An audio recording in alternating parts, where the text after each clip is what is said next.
The trick of farming is learning how to take poop and move it from the liability category into the asset category.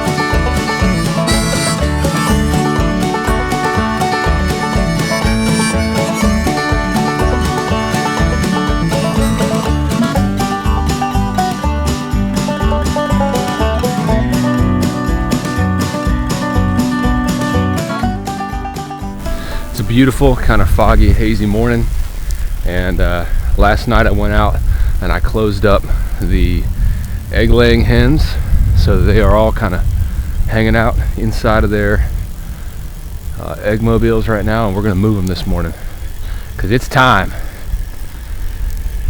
It gets pretty soiled here after about 5 days.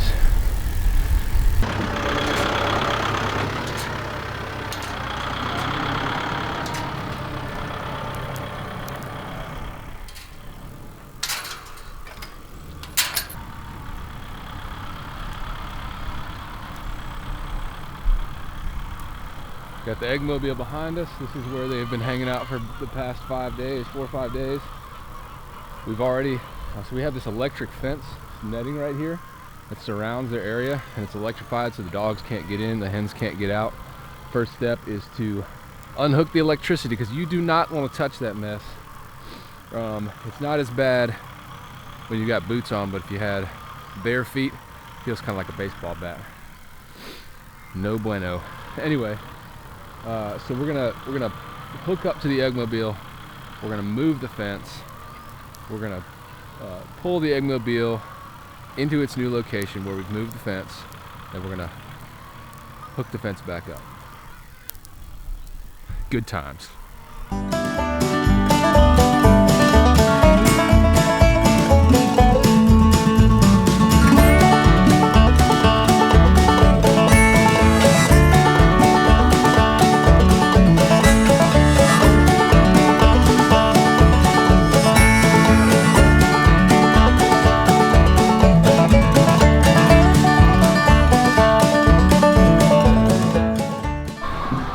I got 2 things on this egg mobile behind me that I want to show you. They're my pride and joy.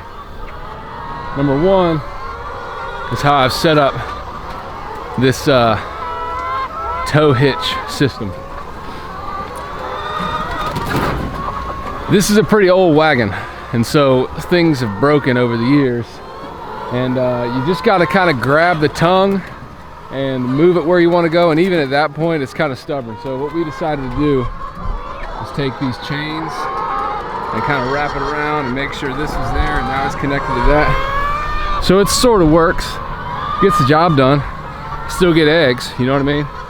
The second is my never flat tire. And this tire, quite simply, is never flat. And because of that, I think I have a real advantage to other farmers trying to do the same thing.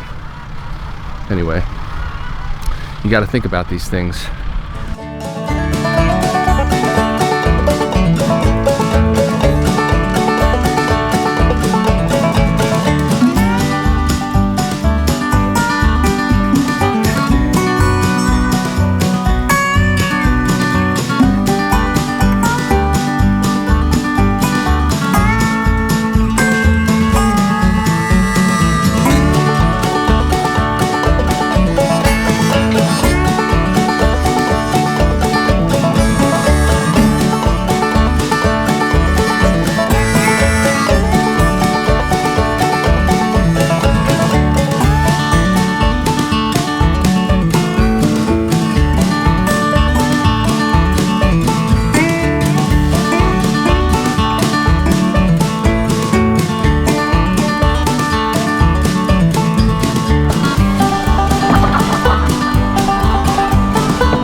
And now I know some of y'all just got real uncomfortable seeing all that poop, okay? But the trick of farming is learning how to take poop and move it from the liability category into the asset category. The trick is not necessarily if there's poop, but it's controlling the poop. And those of you with young children know exactly what I'm talking about. You don't want to necessarily, with animals, the object isn't just to do something with the poop, it's to use it for your benefit. And what I mean is this: as these chickens poop on this ground, we're rotating them constantly throughout this field, and effectively what that's doing is they're fertilizing the pasture so that when we come back around in 2-3 months, that manure that they've put here is going to fertilize the next generation of pasture. So what they're putting on the ground becomes the fertility for what they're going to be roaming on next. Pretty important. And so poop is just part of the process, but one thing that's really important is, you know where there's no poop?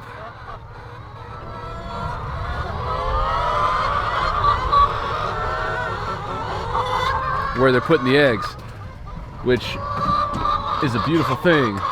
If we keep those next mess boxes clean and we keep rotating these guys on a normal basis, or girls, excuse me, we'll have clean eggs and there'll be less to work with when we're cartoning them. It'll take less time, so we have to wipe less soil off the eggs. Anyway, little details. Last week we got our first batch of chicks, which means in 2 weeks we are going to be putting new chickens out into the field, and they've got to go in these shelters. Now these shelters, we move them every day. We've got 10 of them. They are a design that is kind of adapted from the Joel Salatin Polyface Farm design. They're the same basic shape, except they've got a gable roof instead of a flat roof, and that's mainly because I hated crawling in the shelters to catch chickens with only 2 feet of space. And so we just put these roofs in there. They're really easy to get in. We did a few different little adaptations for how the water is fed to the birds. So I'll show you that as well. But essentially what we're doing now, James behind me, he is going through, we're taking an inventory of all the things that are wrong with each shelter so that we can go back and see if we've got the materials. If we don't have the materials, we go buy the materials, and we're gonna get these things fixed up so that once a year we can have these things ready to go. And so let's take a look at some of the things that we're looking for. Pretty cool. One of the things that we're really looking for is holes in this wire. So this is the chicken wire that contains the chickens to keep them in, but it also does a really important thing, which is keep things out. We don't want possums, raccoons, foxes to come in here. And so over time, this stuff just gets weak and it breaks. So we just either have to put a new piece on top of it or rip it out and just completely replace it. So we've got holes in all kinds of different these shelters.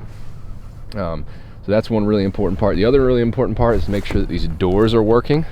That we want them to be in good shape, so we're going to replace this wood, and we want to make sure that the tarps are in good shape as well.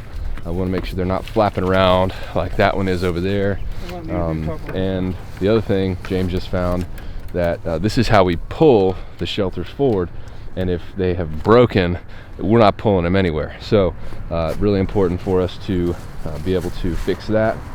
And so lots of work to do, but they've lasted a long time. They're really cheap to build.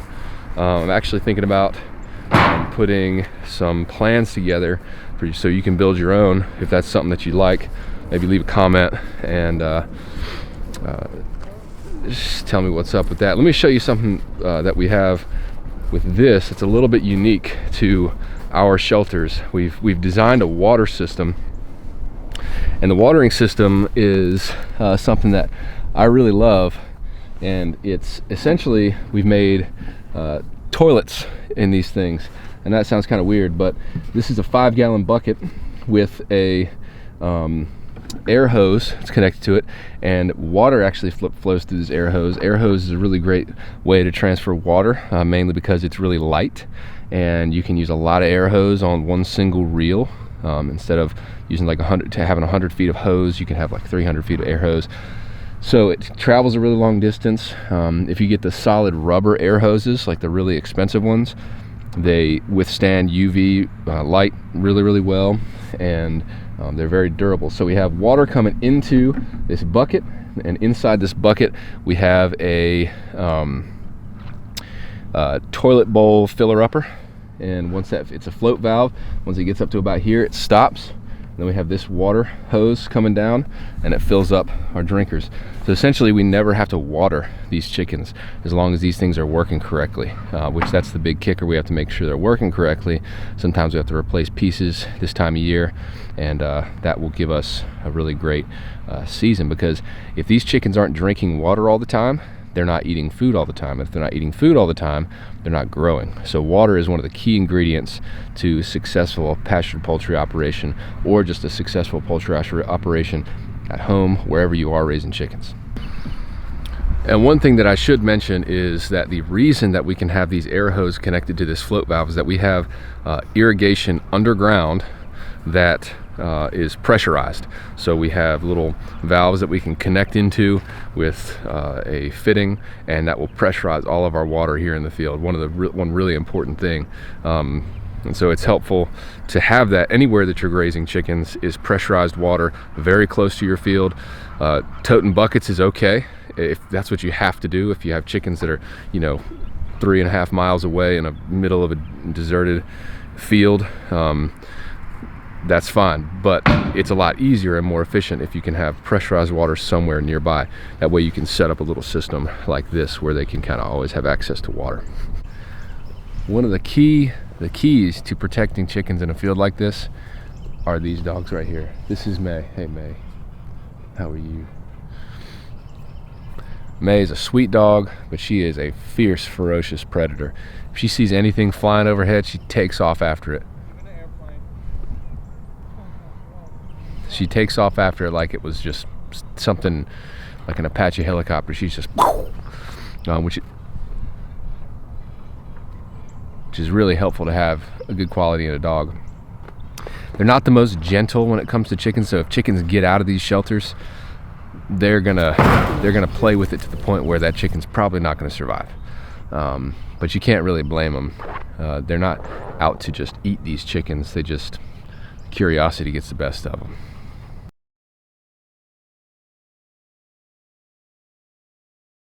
We recently transplanted, we've transplanted all these blueberry plants right here, okay? This is a huge, big project, both huge and big. And but the great thing is that, I'm fairly confident that it was successful, because you've got all these buds. This growth looks real nice still. It's now February. We did this in December. So we got the root base nice and covered up with soil and compost, and so I think these plants took, which means that we'll have, in theory, a lot of blueberries this spring. So that's something to look forward to for me and for you. But what's going on here is this. We've got this fence right here. It's this black mesh fence that's meant to prevent deer from going into our produce field. Well, now this is kind of included in our produce field, so we got to move this fence from here all the way over to there to include the blueberries. So kind of the way that the situation's going is we have to pull this stuff out from the tangled mess that it's in, because over the season the grass grows up through it and it ends up just getting kind of stuck there. So we're doing that. These guys are doing a good job of preserving it. We have to kind of sew it together, because there's certain spots, as it gets nice and windy out here like it always does. We had it on what's called pieces of rebar, and as you can see kind of right here in this situation, it gets kind of ripped and cut. So we're gonna have to try to take some kind of material and sew it. How are you doing, Bella? before we can hang it back up. And I've got to get some better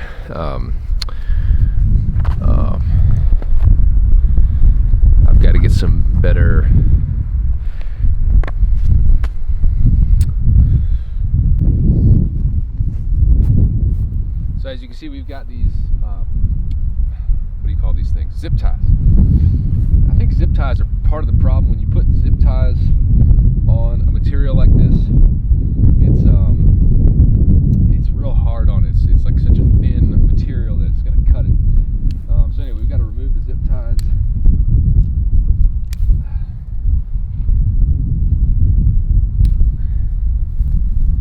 Now that's good. And then we got to pull this sucker out of the ground. These are only in the ground about 2 feet. Maybe 3 feet. So we'll save that off to the side. Use it for something else because I don't want to use these things anymore. You see how thin these things are? This rebar right here, this is so thin that, you know, as it's part of the problem when the wind picks up, it's cutting this deer fence. So I'm going to use something a little bit wider, and I'm going to get it possibly not zip tied on there, but maybe I'll get some clips that can hook onto some T-posts. I'll tell you one thing though, finding 10-foot T-posts is not easy.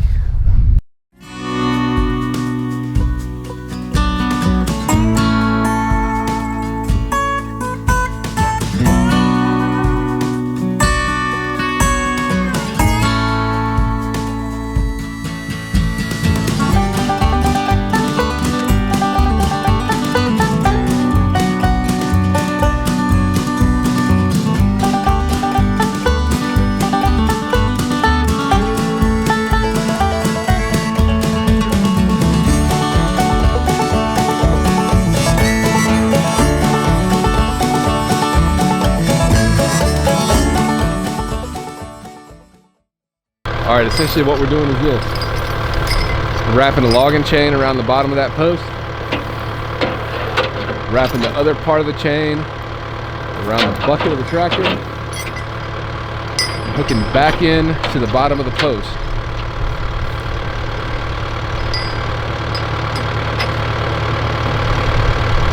And we're lifting up the tractor bucket. You got it. Sometimes it takes a few tries. Comes out just like a candle in a birthday cake. All right, here's the next one.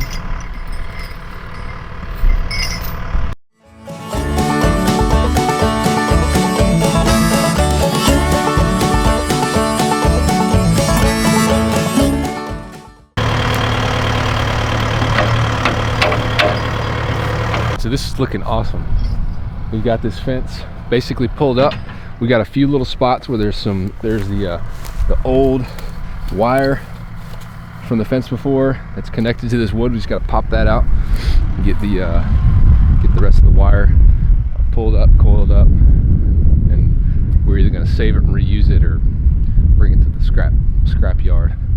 We'll store these posts, bring a bush hog through here, mow it up, and then move our fence over yonder.